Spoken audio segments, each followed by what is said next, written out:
வணக்கம். குருவே சரணம். இன்றைக்கி நம்ம ஆரோக்கியமான வாழ்வில் நாள்பட்ட சளி எப்படி சரியாகுதுன்னு பார்க்கலாம். வெத்தலை 2 வெத்தலை எடுத்திருக்கேன். அந்த 2 வெத்தலையில் காம்பு நுனியெல்லாம் கட் பண்ணி போட்டுடுங்க.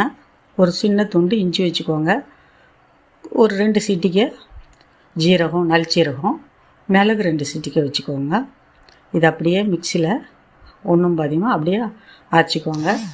1 டம்ளர் தண்ணியில் கொதிக்க வச்சு 1/2 டம்ளராக ஆகிற வரைக்கும் கொதித்து வடிகட்டி வெறும் வயிற்றில் ஒரு 3 நாளைக்கு குடிங்க.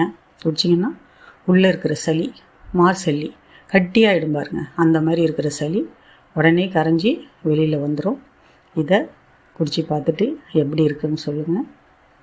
இது பிடிச்சதுன்னா கமெண்ட் பண்ணுங்கள், லைக் பண்ணுங்கள், ஷேர் பண்ணுங்கள். உங்களை நான் அடுத்த வீடியோவில் பார்க்குறேன். நன்றி, வணக்கம்.